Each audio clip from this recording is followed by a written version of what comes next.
Now, you did not believe that just because he was doing elementals of harmony, that he forgot all about you. Now did he? Oh, no, no, no, no, no. Also, Fruit User knows better than to ignore his duties on this night of nights, on this month of months. So without further ado, welcome as we present to you some more stories of darkness and the macabre, dark adventures and mysterious underbellies that we do not normally show around daytime. Yes, it is October, and it is time for the wonderfulness that is Nightmare Night. For our first story, we present to you a little something special. For you see, in every generation, there is a chosen one. She alone will stand against the monsters and the destroyers, the creatures of the night. For she is the Slayer. Sunset Slayer by Penstroke. Chapter 1. Floor Liquor. Do you want red or blue paper? Sunset Simmer turned slowly, her eyes following the beam of her flashlight as it slipped across the room. The public bathroom of a park at night was perhaps the last place she wanted to hear a voice asking her such a strange question. Yet, that's exactly where Sunset found herself. While not in total disrepair, the 5 stalls of the woman's restroom bore all the signs of a tight city budget. A few of the floors were missing their lock, and one was about to fall off its hinges. The paint and tiles of the bathroom were littered with scratches, names, numbers, and lewd gestures carved with a bevy of sharp tools. The mirror had a few long cracks, and one of the faucets leaked with a steady, rhythmic drip every few seconds. Then, of course, there was the smell. The sharp, undeniable odor of the business done with entrapped within the windowless, under-ventilated space had almost floored Sunset when he came in. She, however, had muzzled through it, and then heard those words.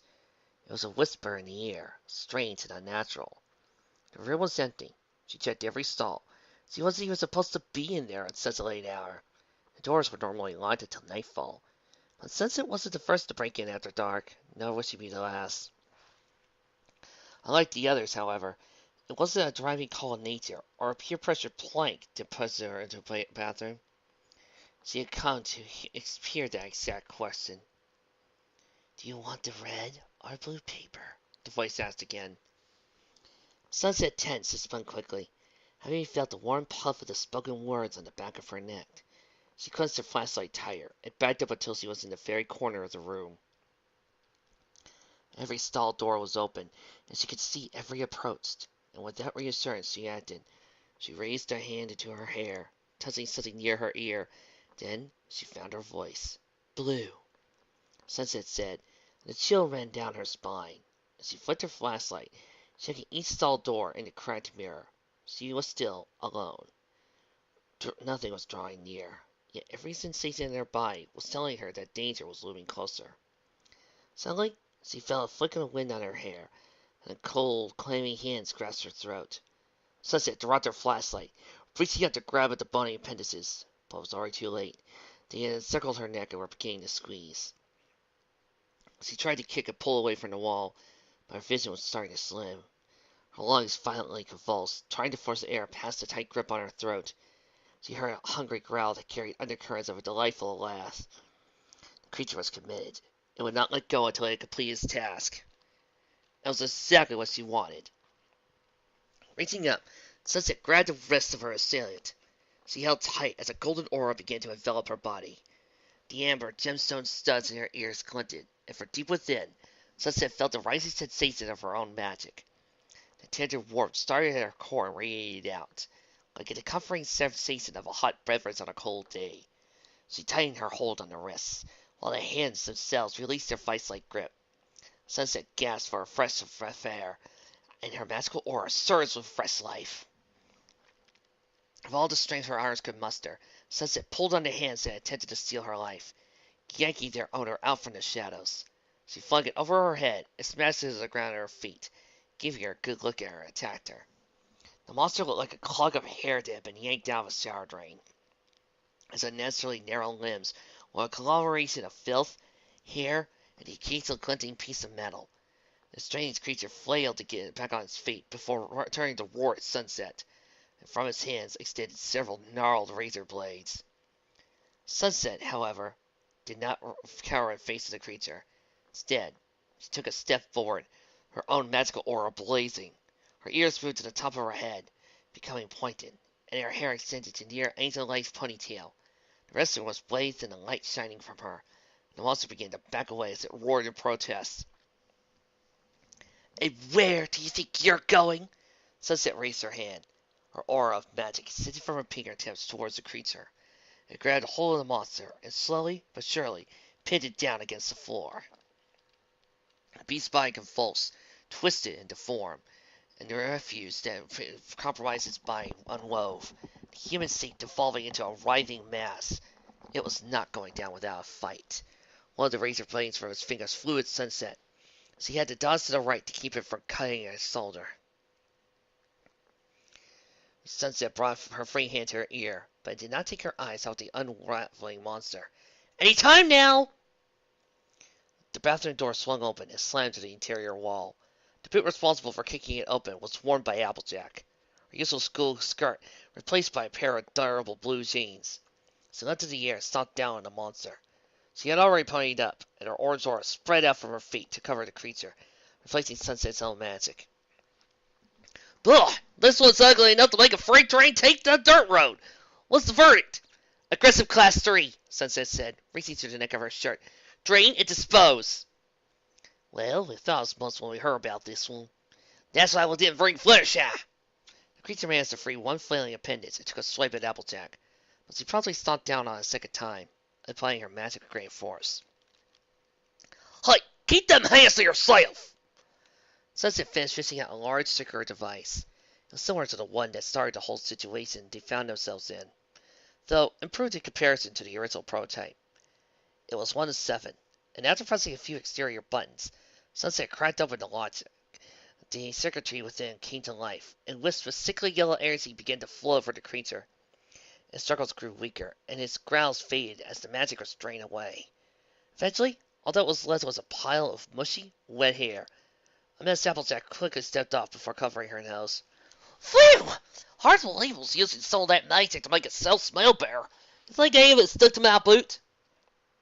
Sunset jumped gingerly around the pile of the creature's remains, getting over beside Applejack.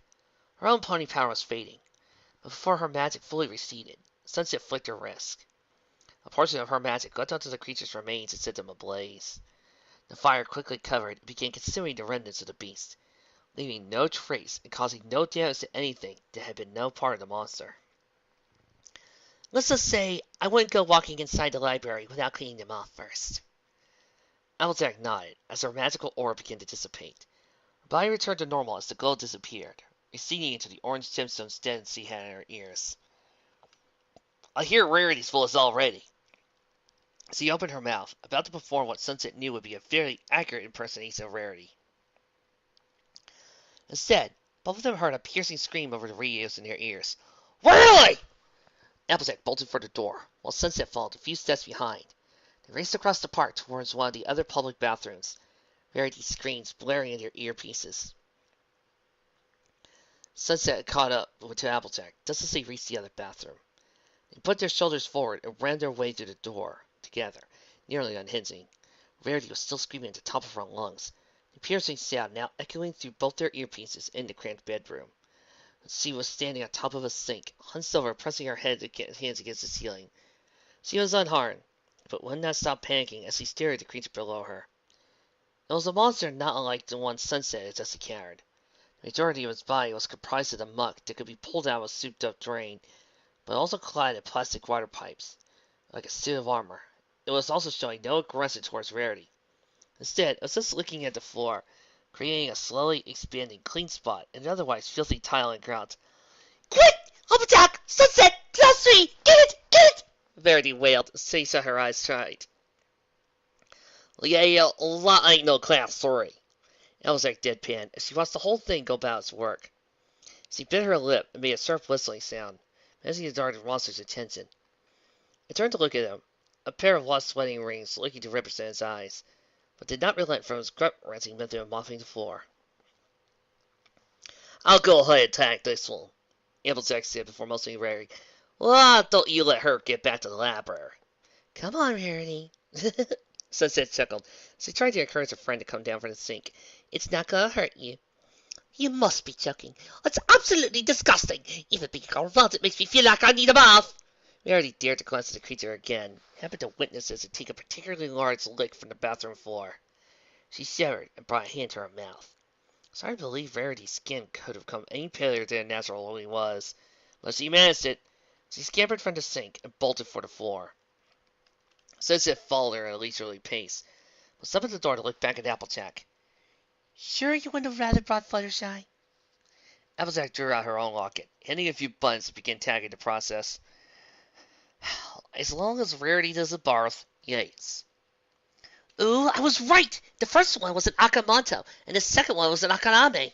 Their close proximity to the city's Japanese district is also further evidence that their cultural makeup of the neighboring area influences what type of creatures manifest, Twilight said while Sunset held out her locket. Twilight snatched it and whisked it away to her computer, quickly inserting it into a docking station. A few taps on the keyboard, and the number analysis programs began to hum away. Thanks for the tip about answering with Blue, by the way. Sunset removed the earpiece from her ear and the paired radio on her hip. She dropped him on the end table and flopped down on a neighboring couch, stretching out across its length. I hate to have found out what answering Red would have done with that nasty razor blade it had hidden in his fingers. She glanced over at Twilight to continue the conversation, but he could only smile as her friend was already deep in her work. The ever-relentless researcher in their little library group. The little base of operations had been named the Library by Princess Twilight. She claimed it was an inconspicuous code name, something that could be said openly in public without much concern. She had been wearing a rather large grin when she thought up the name, but no one had thought to ask her why it made her so happy. Still, no matter the name, the once modest storage space had been transformed to meet the needs of their situation, becoming a secret base, research lab, and for Sunset at least, a home. Twilight's workstation, a growing arsenal of human tech and pony lab equipment, dominated one corner of the room. The neighboring wall had also succumbed to Twilight's need for workspace. A large corkboard had been hung, and now was cluttered with pieces of paper and colorful pins that were strung together with lace of yarn. From one side of the room became a homey but cramped apartment. A small communal area near the center of the room, occupied by a couch, chair, coffee table, and a television worn in a radio trivia contest. Beyond that, on the wall opposite Twilight's workstation, a quartet of twin-sized beds were crammed tightly together. The kitchenette had been assembled around an old janitor's sink. 3 doors lined the exterior of the room. One led to a bathroom, and the other 2 led to stairs that could take them either outside or into the interior of the high school. Perhaps they could have sported a bit more, considering their operation was being funded by Equestria, but they had what they received was more than enough to fulfill their needs. Sunset heard a key in the lock, and turned her head to look at the door as it swung open, revealing Rainbow Dash and Fluttershy. They looked like they had been rolling in dirt and grass, but Rainbow Dash was twirling her locket on the edge of her finger. Always a sign their mission had been successful. So, how did it go? Sunset asked, although she felt she knew the answer. Class 2! Rainbow tossed her locket into the air and caught it, held it out like a fleshly royal ward. Nothing we couldn't handle. Dustin Tree had decided didn't like having punks carving their names into it anymore. Though, when we got there, just in time to see this one idiot get whooped in the butt by branches. You should have seen his face. You really couldn't blame it. Fluttershy reached down and took the locket from Rainbow. She held it gently and petted it a few times. I thought I'd be very happy if I'd just been brought to life with magic, and someone carved their initials into me. I doubt you'd be happy about that, even if you hadn't just come to life. Sunset said as she watched Fluttershy carry the locket over to Twilight and set it down on the desk. Twilight managed to thank you and welcome back before refocusing on her work, the screen fluttering with numbers and graphs. What about you? Rainbow Dash asked as he plopped down on a nearby chair. Was it as bad as it sounded? Sunset brought her hand to her neck, remembering the sensation of the fingers that had choked her, whispered questions in her ear. Yeah, but we tripped over a Class 1 at the same time. It was lucky the platform floor clean, so we decided to just tag it and leave it alone for now. Though, hearing Rarity scream, you thought she was being murdered in some bad horror movie. Rainbow began to laugh at the thought of Rarity's reaction, but the thought soon faded, replaced by a new one. She stuck out her tongue and her face contorted in different expressions of disgust before she shook her head firmly. Well, I was going to eat something, but after that pleasant mental picture, I think I'm just going to catch some Z's. Sure. Just remember to set the alarm so you aren't late for class. Otherwise, I get to wake you up on my way. Rainbow Dash waved off Sunset's concerns before she flopped down on one of the beds in the room. Fluttershy waited a moment, then stood and took Rainbow's place on the couch. So, I guess Pinkie Pie went home for the night? Sunset asked. Fluttershy nodded. Yes. You know how her parents are. They get worried she spends too many nights away from home. Her hands fidgeted a little, as if there was something they couldn't find. They eventually grabbed the bottom of her skirt, twisting and wrinkling the fabric in her tight grip. They were all signs Sunset had become experiencing and noticing. You skipped yesterday, didn't you? Sunset said, concerning her voice. No, it's fine. I wasn't even hungry. Fluttershy turned away, trying to hide her face behind her hair, as she stared at her own hands. Sunset sighed and stood up. She took off her leather jacket and tossed it on the back of the couch, leaving her in a short-sleeved sky-blue top. Then plopped back down on the couch and said, You know that isn't how it works. Come on. Fluttershy turned her head further away and remained silent for a few seconds. Eventually, however, she nodded. Cautiously, as if trying to step on eggshells without breaking them, she moved from the chair to the couch, began to pony up, a gentle, welcoming yellow aura bubbling to the surface. Halfway through the transformation, the aura's color shifted, changing to something comparable to a slurry of rotten festivals.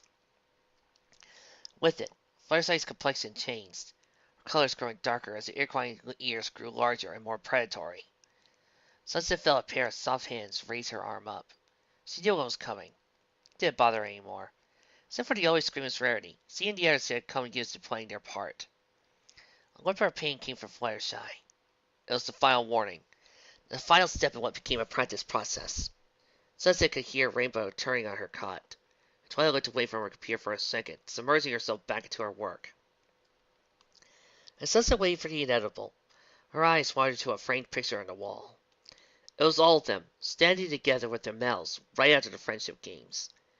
They didn't know it then, but the veil between the two worlds took a lot of punishment that day. Penstroke, we really gotta start talking about this prediction stuff that you've been doing. Both you, K-Cat, and I think even Wanderer D. We really gotta talk about this. It weakened, and minuscule portals began to open and leak equestrian magic into the human world. Myths and legends began to come to life, slowly drawing international media attention. As time went by, one fact became apparent. To keep Equestria's existence a secret, they had to stem the signs of spirits, beasts, monsters, demons, and other entities being created by linking magic.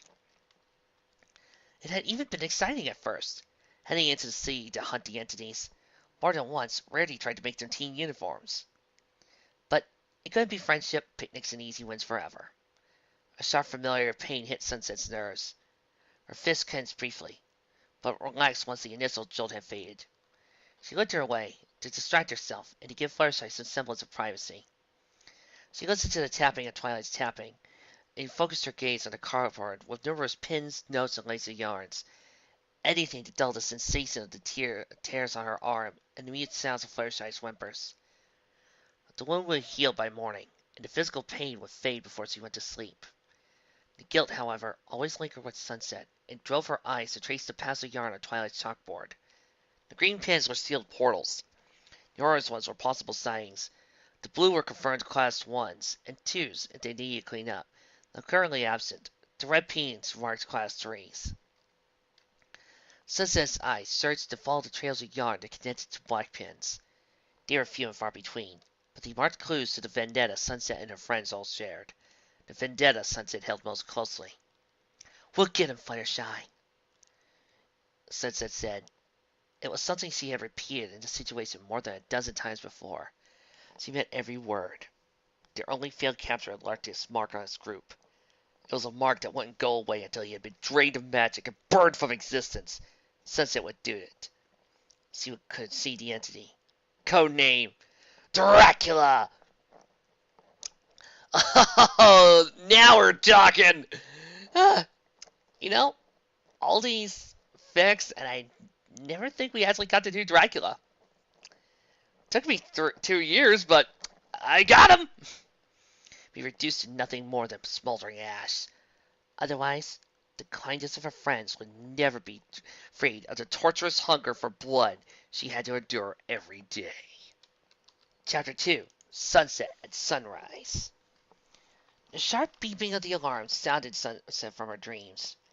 She crept over her eyes and fumbled with one hand to find her phone. After a few moments, she found a familiar shape with the plastic casing and pressed a button on one side of the device. The alarm went silent, and Sunset let her eyes slide back shut. She snuggled back into her pillow for just a few seconds, lingering in the warm embrace of the covers. Sleep hovered, clinging to her mind like a Lucy, yet still gripping tendrils of a jellyfish. But as the waking world beckoned her, she was forced to slip away and leave her dreams to drift, disappear into the aether of her memories. Sunset opened her eyes and looked across the room from her bed. The space bathed in colors by the multiple lights on Twilight's computer never turned off. The library was their base of operations, but since the friendship games, it also became her primary residence. Technically speaking, the space itself had already been that. Where Princess Twilight had made herself a bed of books in the Skull Library for the first few nights she spent in Human World, Sunset had picked some place more secluded. Through odd jobs and pawning of jewels brought from Equestria, she made the space livable and got into bare minimum legal papers assembled to give herself a real identity in the Human World. However, in the wake of the frenzy of games, a nosy Pinkie Pie caused a domino of events to occur. In the end, her little hobo hideout was found out. Even the worst scoldings he had received from Princess Celestia paled next to the lectures he received from Principal Celestia. The principals not only spoke of the numerous laws that were broken, but the danger Sunset had posed to herself by living alone in a substantial capacity.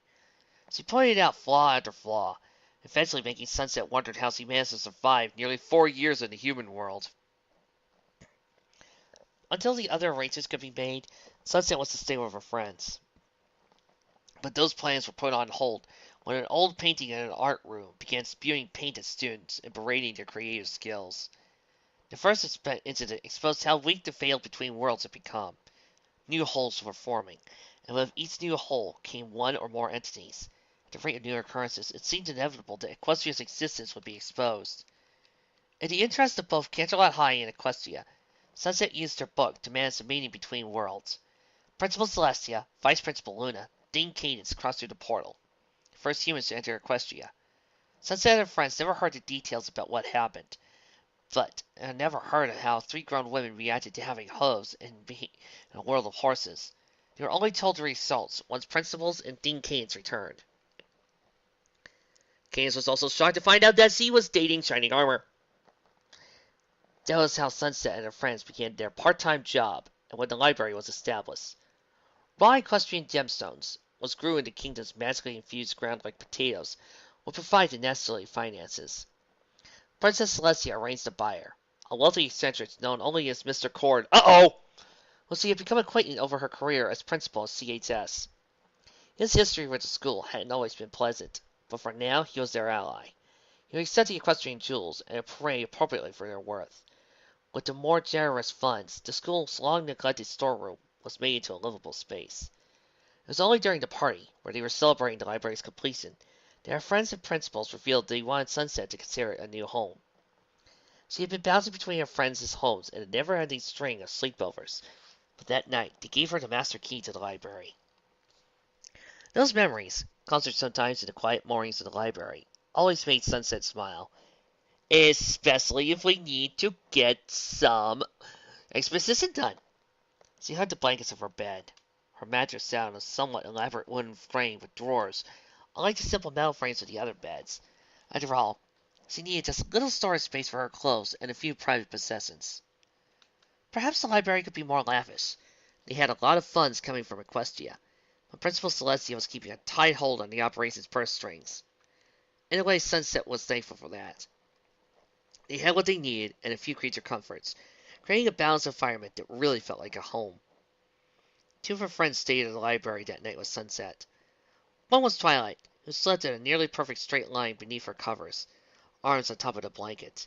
Because of the long bus trip and the many happy phone calls he made with her parents, Twilight had the freedom to stay at the library more than anyone else. She worked late into the night, researching possible anomalies and entities across the city. Spike even had his own basket. Food bowl and water bowl was near the computer. Sunset would occasionally come in to give Twilight little kisses on the cheek. What has Trixie told you about your sunlight ship? Don't do it while reading a penstroke fic. That's better. Rainbow Dash was the last, having fallen asleep in her clothes from the night before. Like so many mornings, she proved to be a very active sleeper. Rainbow was sprawled out onto the bed she had claimed, body half covered with a blanket, while her head was partially covered with a pillow. In the past, Sunset had tried to replace her friend's blanket. Being in a basement, the library could get cold at night, even with Twilight's computers constantly putting out heat. Rainbow, however, always kicked the blanket back off in a few minutes, and Sunset had taken on a policy of letting sleeping rainbows lie. Finally feeling awake enough to let the warm embrace of her bed, Sunset sat up and swung her feet over the side of her bed. She found a pair of fuzzy bird slippers, a gift for Fluttershy. They bore an uncanny resemblance to Philomena. Sunset had even wondered if this was some kind of prank being pulled by Princess Celestia, but decided not to push the issue and accepted the gift for what it was. Rummaging quietly in the drawers of her bed frame, she pulled out her exercise clothes and slid to the bathroom. A few minutes later, she emerged in some Canterlot-High branded track gear and running shoes. She moved to the door and smiled at the sight of her usual jogging partner. "Morning, Spike!" Sunset said quietly. She put one hand on the door and the other on the lease telephone next to the door. "Ready to go?" He must have a small yawn and then nodded. He tilted his head to one side to expose his collar. "We're going to the park today or the river?" Sunset cracked open the library door. They kept it open while her heel, and bent down and attached the leash to Spike's collar. They all knew that now much more intelligent canine was capable of walking without a leash, but the city had a strict leash law. Spike had already spent one night in the pound, and Twilight had to pay a fairly steep fine to get him out. Still, they tried to make it as accommodating as they could for their screwed pal. The leash was extremely long and light, and to the girl's joy, there wasn't a need for a little plastic thing of bags.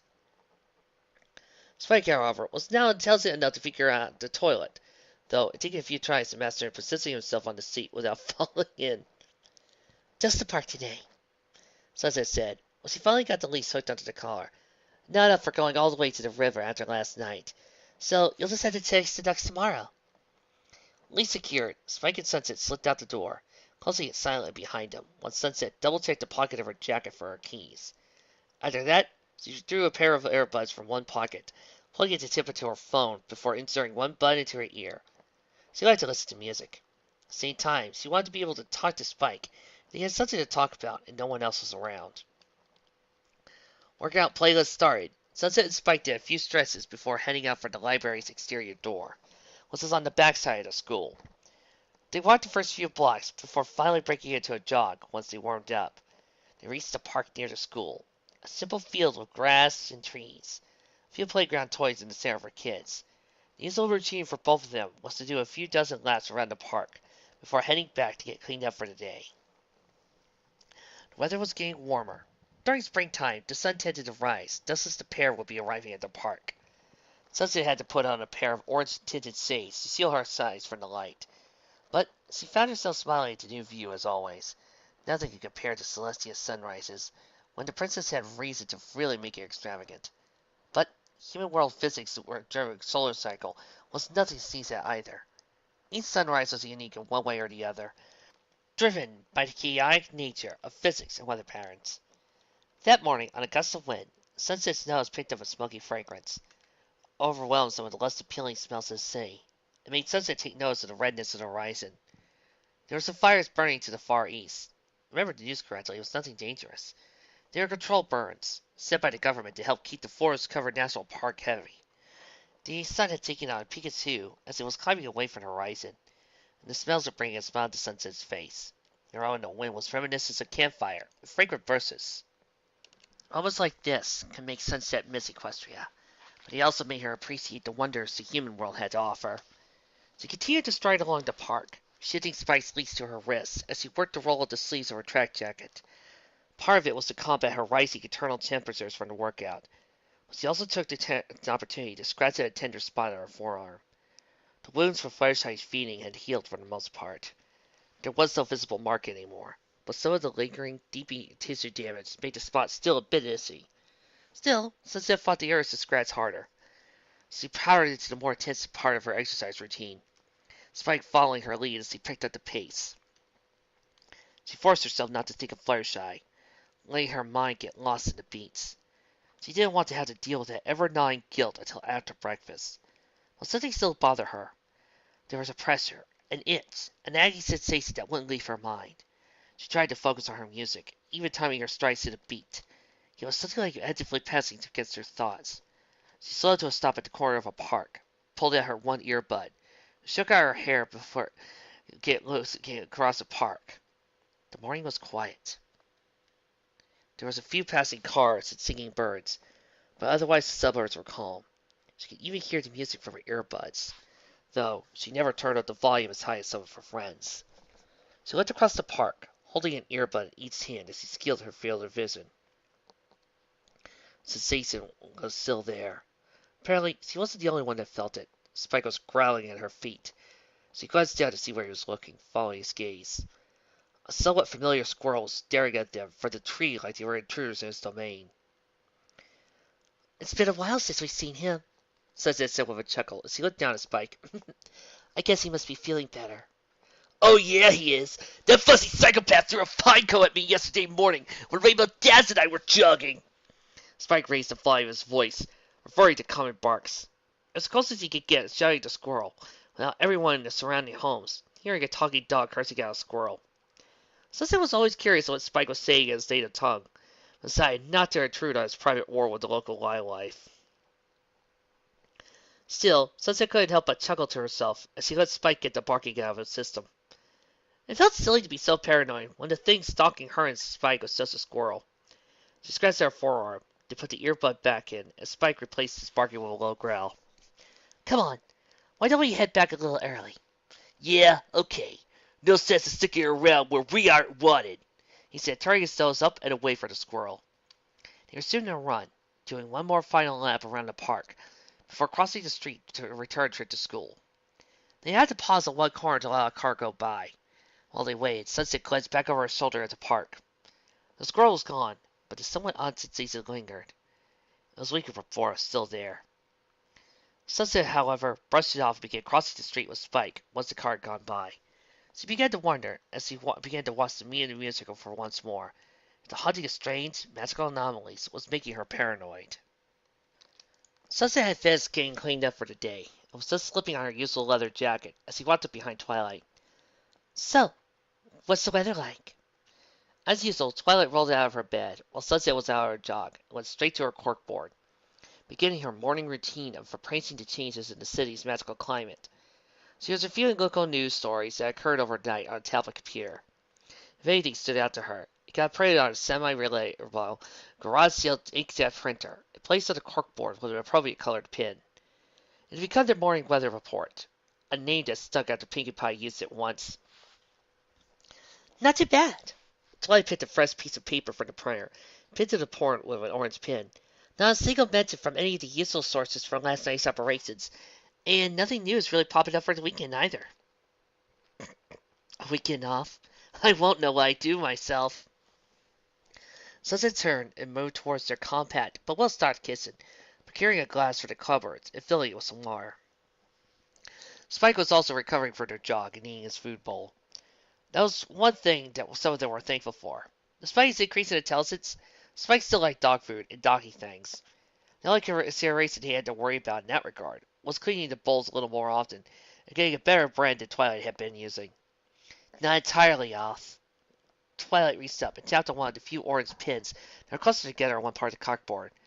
"I got a message from Dean Cadence. She says the students at Crystal Pep have been making a fuss about some strange occurrences. Says she's in on our little secret, so she asked if I could take a look while I'm visiting my parents this weekend, since I'll be in the area." "Who's going with you?" Sunset asked as he returned a glass of water in hand. She took a sip as he stood next to Twilight and surveyed the maze of pins, yarn, and paper on the corkboard. She was one of the few in the group that could keep up with the connections Twilight was able to form. Twilight snipped a length of red yarn from the box beneath the corkboard, next to Spike's bed. Rarity, when I sent out the emails a few minutes ago, she replied back within seconds. I think she wants an excuse to go shopping in the downtown fashion district. I'm a little worried it might be a distraction from her work. A distraction is sometimes a good thing, Twilight. I'm sure you two will have a lot of fun. Sunset took a drink of water. Besides, I bet Rarity will spend the rest of the day hinting that you two should have a sleepover. When you do finally keep it to pressure, that'll mean you two will have the end of the day and tomorrow morning to take care of whatever's going on. That leaves plenty of free time to go shopping with Rarity. Twilight chuckled a little and glanced away from the corkboard for the first time since Sunset returned. Yeah, I suppose. Though, if she sends some pictures to you of strange outfits she's got me in, don't send her with Rainbow Dash this time. Sunset finished off the glass of water, then playfully elbowed Twilight in the side before turning to take her glass back to the kitchen. Now you know that's a promise I can't keep. Didn't hurt to ask, Twilight said, pressing one final pin of the board before stepping away and heading towards the kitchen herself. Sunset predicted Twilight's move and set out a box of cereal in bold for a bespectacled friend before refilling her glass of water in the sink. Sunset then glanced at the clock and saw school would be starting soon. It was one part of the day when they had to put their entity hunting work back on hold. It also meant someone else had to be roused from their dreams. As Twilight went about pouring milk over her cereal, Sunset made her way back to the beds. She refilled her glass, but this time the water wasn't for drinking. Its purpose was more puckus, one that had Sunset wearing a hot, excited grin on her face. She dipped her fingertips into the water as she stood near the foot of the bed where Rainbow was still sleeping away. How many do you think it'll take this morning? 4, Twilight answered from her small kitchen table. I don't know. Seems pretty dead to the world, Sunset said as she brought her hand out of the glass of water, then flicked her fingers, sending a few droplets of water across Rainbow. First time she did, Rainbow didn't even flinch. Second time, she groaned a little and brought one hand to grab at the pillow on her face. Third time, she turned her back against the pesky drops of water. Sunset chuckled a little and then dipped her fingers in the glass for a fourth time before flicking her hand. Okay, I'm up! Rainbow shouted to her pillow. Right again, Twilight. You two are cruel and unusual, Rainbow complained as she grabbed at her blanket and tried to cocoon herself against the attack of water droplets. You could just sink my shoulder or something! Sunset turned towards the kitchen. I know, but we had a deal. We stopped doing this to wake you up when you sleep in once Twilight guesses wrong. You wouldn't want to stop her from ever climbing record with you. How many times is that now, Twilight? Up to 31, Twilight said before placing a spoonful of cereal in her mouth. You are so lucky I'm a person who understands what it means to set records. Rainbow finally sat back on the bed, her hair a glorious mismatch of colors. It was an awe-inspiring bedhead. Otherwise, I would have so gotten back at you two jokesters by now. Why, Rainbow Dash, we don't know what you're talking about, Sunset said, faking an emotionally hurt look before placing her water glass back in the sink and opening the cupboard. Now, hurry up before I get ready before we're late for class. I was going to cook a few eggs for my breakfast. You want any?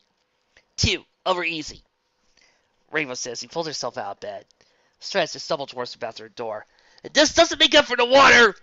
Of course it doesn't, Sunset said as he opened the fridge to acquire a carton of eggs. May 4th. I found out my landlord got a letter from the Count, directing him to secure the best place on the coast for me. But on making inquiries to the details, he seemed somewhat reticent, pretending he could not understand my German. That could not be true, because up to then he understood it perfectly. At least, he answered my questions exactly as if he did. He and his wife, the old lady who had received me, looked at each other in a frightened sort of way. He mumbled out that the money had been sent in a letter, and that was all he knew. When I asked him if he knew Count Dracula, and could tell me anything of his castle, both he and his wife crossed themselves, saying that they knew nothing at all. Simply refused to speak further.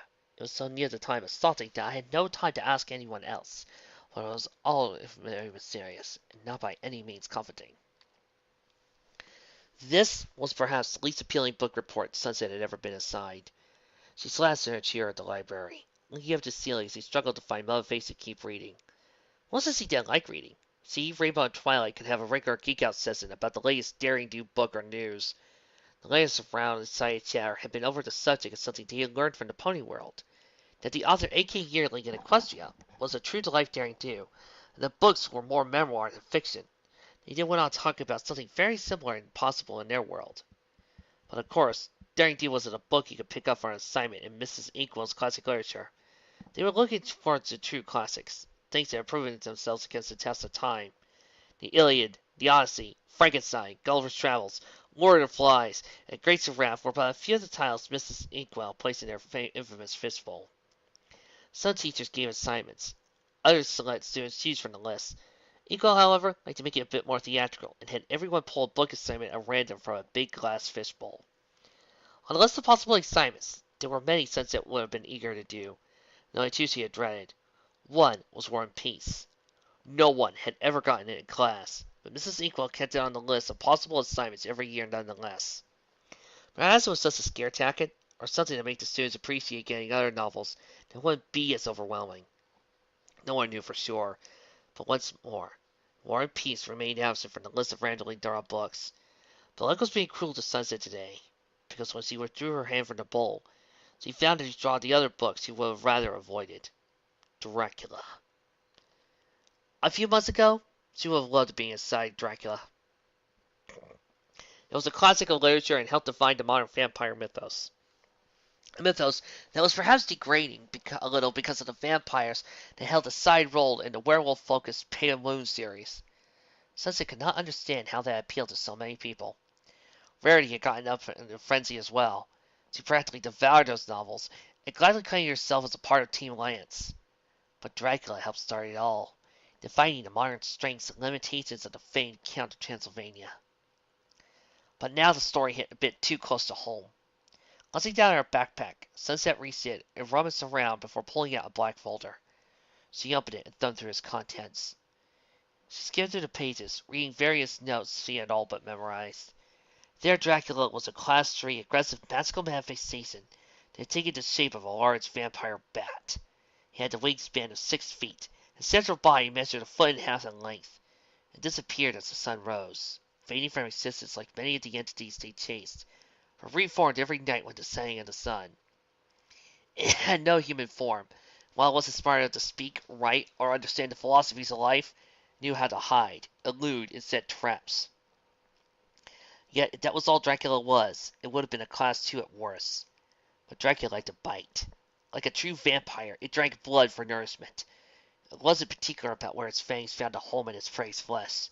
Hand, leg, or arm, any place of exposed flesh would do. They had tracked incidents of Dracula's feeding all across the city on different animals and people. Once, it even caused a stir in a blood bank.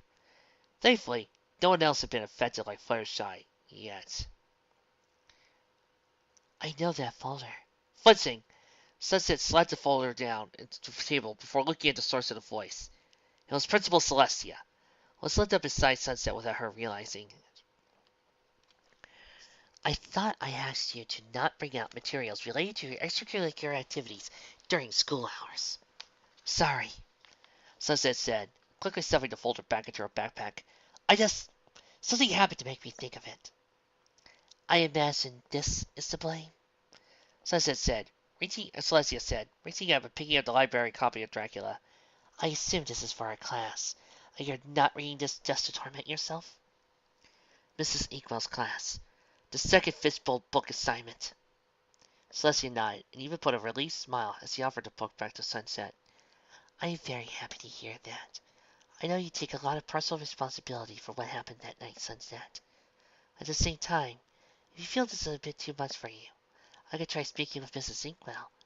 I'm sure we could come up with a value argument as to why you should be allowed to read a different book. Sunset took the book back and held it in both hands. She looked at the dust cover. Was depicted a dark castle set against the mountainous terrain. No, it's okay. I've never actually read it, and it might help us in the long run. She paused and glanced around for a moment, ensuring there was no one in earshot of their conversation. Our Dracula does seem to follow some of the more original mythos, even if it can't turn into a human. I just wish I understood it better. Then maybe we'd be able to predict where it would show up next. I don't doubt you girls will catch up with our little bat problem eventually. Celestia pulled a chair out of the table, took a seat, and lowered her voice to keep their conversation private. It was a bit of an odd sight to see the principal of the school just sitting down with a student in the library, but none of the other students in the library seemed to take notice. Or they did. They were doing their best to be respectful. How is Fluttershy doing? Twilight assures me in her weekly reports that her condition is still stable, but I would like more insight. Don't you talk to her regularly? Sunset asked. Celestia nodded. I do, but the most I usually get out of her is that she's doing fine. That makes sense. I doubt she'd want to talk about it much if I was in Fluttershy's position. Sunset ran a hand through her hair and laid an elbow on the table. Twilight's right. We haven't noticed any changes in her physical condition. She hasn't developed any new powers, so as far as we can tell, her natural magic's still stable. And what of the rest of you? Celestia asked. Have you had any trouble healing after giving Fluttershy what she needs? Not yet, anyway. Sunset pushed out the sleeve of her jacket, showing off her forearm, even though there was no visible mark. It was my turn last night. It was completely healed before the first bell. We're just lucky that she's getting better in the touch with the magic of friendship inside. It's given us this enhanced healing. I don't know what we would have done for Fluttershy otherwise. It has proven especially particularly useful, since I don't have to explain to parents why their daughters are coming home with bumps, cuts, and bruises. Celestia's eyes wandered across the library, looking across some of the other students that went back to their work. But how is Fluttershy dealing emotionally? I personally like to see if she could speak to the school counselor about this regularly. But the last time I brought it up, she said it was more important to keep the secret. I think she's getting used to it a little, but still doesn't like it. Sunset frowned, sinking at the table a little, as if partially deflating. She still cries when she has to feed, and still trying to skip days. She just hates the idea so much that she has to hurt us to keep herself alive, even though we told her dozens of times it's all right. Please, keep reassuring her like that. Celestia says she stood from the table. Even if she doesn't seem to like getting through, I have no doubt that it's helping Fluttershy deal with this difficult time in her life. Now I better be off. Twilight's probably waiting in my office with this week's report. Have you already copied it out for the princesses? Do it over lunch, as usual. Very good. Celestia turned to leave, but looked back to Sunset as she walked away. Come to talk with me if you change your mind about speaking to Mrs. Inkwell. The last time I had this talk with her about a student, the student ended up getting assigned War and Peace. Thanks, Sunset said, waving goodbye to Celestia, before focusing back on the borrowed copy of Dracula. She chuckled, and cracked it back into open to the page she had been on. Might as well stick with the book I have a chance of finishing before the assignments due. I'm not doing this, Rat. This number doesn't look right to me. Sunset glanced up from her own homework, and looked at Applejack's math assignment. She glanced over the handwritten work, following the math in her head. She turned her pencil around in her hand and pointed at a particular number. This is supposed to be a 3, not a 2. You just copied it wrong. Well, that makes me feel less better. Applejack pressed the eraser of her pencil to the page, rubbing away the offending number and equations that resulted from it. Don't know how I didn't catch that myself. Happens to all of us. Can you let me that book to your right, though? I want to make a quote for my essay. Applejack obliged, passing over the red-covered book before the pair sank into their heads back into their homework. It was long before they were interrupted again. The click of a plate on a small coffee table drew their attention, making them both look up to see Fluttershy, setting down a couple of glasses of water as well. I guess that means you're done with your whole economics assignment? Applejack said as he smiled up at Fluttershy. I still have to bake the rest of them, but the recipe turned out well. Sunset caught their eyebrow before reaching out and taking one of the cookies. They were lumpy and spongy, not at all what you consider a regular cookie. She took a bite and couldn't help but smile. It was still warm from the oven, and the soft, spongy texture felt good on the tongue. Sunset could taste chocolate chips, but the main part of the cookie had a sweet flavor to it as well. But it wasn't just sugar. What kind of table cookies are they? Pineapple chocolate chip, Fluttershy answered. Everyone else already picked most of the regular recipes that are available for this assignment, but the teacher says she never had a student try get anything but an egg with this cookie recipe. It's pretty easy, actually. Well, I would have never thought of putting pineapple in chocolate chip. Or amazing and just fussy, but I can't argue with the results. You're bound to get an A with this, Fluttershy. Then Sunset noticed Applejack was eyeing her cookie, examining it like a math problem she couldn't quite figure out. What? Have something with against pineapples? Sunset asked with a chuckle. Nah, but look at my cooking. Is it just me, or does this one look kind of like Principal's Luna? Fluttershy and Sunset leaned in to examine the possibly Principal's seeming resemblable cookie. Their senses were assaulted by a large, sharp blare. The noise was coming from Twilight's computer setup, and several screens were flashing red messages and exclamation points. Sunset vaulted over to the coffee table and rushed to the computer. Fluttershy and Applejack were a few steps behind. Applejack, stuffing the cookie into her mouth, doesn't get her hands free. Twilight called in on the emergency number, Sunset said, grabbing the computer's mouth and sliding across the screen. The emergency number was something they set up through a computer phone service, one that let you use your internet connection as a phone number. It was an internal 911, one the group could call if faced with a life or death emergency. Moving the computer cursor over the editor icon, she clicked the mouse. A window popped up with Twilight's picture. Kenneth saw of her sleeping on the library's couch, with Spike curled up on her chest like a cat. Though the profile picture was a scene of peace, the noises coming over the line were anything but. There was panting, sound of running, and the whistle of air rustling by the microphone. Twilight! Twilight, are you there? Sunset shouted, picking up the headset microphone as he sat down. She moved the call window to one side of the screen and brought up another program on the computer. It was a cell phone location program. Another service they described to you as a means of patching together a safety system for their needs.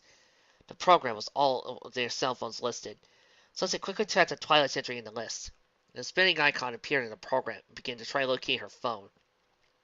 Twilight, say something!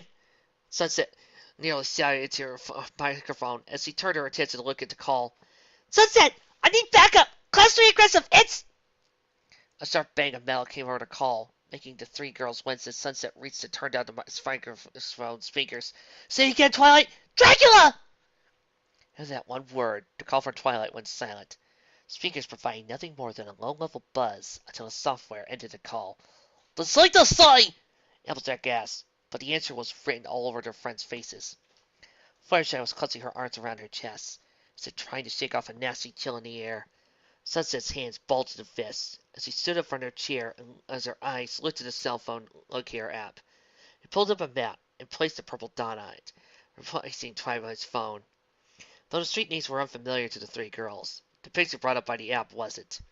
The closest address the locator software was able to associate with Twilight's position was Crystal Prep. Get your lockets and gem studs, Sunset said, slapping her palm against the surface of the desk. She turned away and began walking across the room towards her bed. We're leaving now. What about Punky and Rainbow? Applejack asked. We'll call them, but we aren't waiting. They'll have to catch up. Sunset said as he arrived at the foot of her bed and reached down to one of the lower drawers that were tucked beneath it. Sunset grabbed a small, black fabric bag from most of her folded shirts, and before stepping over to the bathroom door, she slipped in, pulled the door shut behind her sharply, and quickly went to the sink. It was only then she noticed the blood smeared on her left hand. She had clenched her friends so tightly to the computer, her fingernails had broken the skin. She only imagined the trail of blood she left behind Twilight's desk and the bathroom door handle. She thought about cleaning the blood before it stained, but Sunset shook her head. No time to clean up this mess, she told herself. She turned on the faucet and washed off the blood. They gave it a spray disinfectant before applying a band-aid. But band-aids never worked really well in the palm of someone's hand. She could already tell it wasn't going to be put on for very long, especially when they likely be riding to school's motocross cycles to get to the professional pep. Luckily, they had more than enough medical supplies for something more traditional. She pulled a small bandage pad from the box, grabbed a roll of medical tape. A few moments later, she had the gut covered. She opened and closed her hand a few times, assuring that the pad wasn't going to wrinkle loose. Satisfied, Sunset grabbed her black prep kit and opened it on the bathroom counter. The prep kit was just about the size of a medium paperback book. To anyone else, it would feel more like a toiletry bag, plain and color with a zipper. But for her and her friends, these bags contained all the essential tools for duty they had taken on. Zipping the bag, Sunset had begun to remove the items from the bag with practice efficiency, ensuring each one was in their proper place. A fully charged wireless earpiece went into her ear. Tap of a button, it would pair up with her phone. Next came the gem studs. They were magical artifacts straight from Equestria, a gift from Princess Celestia to help the group with their mission. The studs made it easier for them to access the magic of friendship from within. While the magic was still largely unpredictable, the gem studs had it as a focusing point, and let them pony up at will for short periods of time, which let them access the magical talents they had developed in their enhanced forms. After that, each of the girls' prep kit varied. Some of her friends didn't have more than two things, and this led to some variations in their size of bags. For Sunset, she didn't need much additional space. In her bag, there were two photographs printed in wallet size. One was a picture of her friends, which she took and placed in the right chest pocket of her coat. She hardly glanced at that one, but the second of two pictures always made her pause. It was a bit blurry, a picture captured in the haste of a moment. She had Twilight for so much for taking pictures at a time, but in the end, she was thankful for it. It was a good motivator. Tucking the second picture away, Sunset looked at the final item in the bag, something she had never taken with her before. She reached out, clicked open the wooden case, and touched the cold metal of the item inside. Drew her hand away and second guessing herself. Touched the outside of her coat, feeling the two pictures tucked away in her interior pocket. Her brow furrowed. Resolve hardened. Sunset took the wooden case and slipped it into the left chest pocket of her jacket, knowing his reassuring but uncomfortable weight. The hum of the motorcycle's motor faded away between Sunset's legs. She reached out her hands to remove her helmet, and shook out her hair for a moment before looking at their destination. The crystal pet looked like it did in the pictures. The stately, dark red prints of the building's walls, built with columns of crystals that stood at every corner. The clock above the main entrance showed the time, a few minutes past 9. Already, Sunset felt like it had taken them too long to arrive. Even taking the motorcycles had led them to avoid some of the regular city traffic. The ensigns of the Applejack cycle, the other two motocross bikes from the Friendship Games, died with a flick of a key. She flicked at the visor of her helmet to look at the school as well. Why is it that all schools look so darn unfat and that? She removed her head, hanging off the handlebar, before reaching to a pair of saddlebags that were on either side of her bike. One specifically shaped to hold her hat, which she removed and placed on her head. The three girls had foregone the normally fashionable skirts she wore at school. This was a dangerous situation, and despite Rarity's frequent protests, dangerous situations called for pants and running shoes.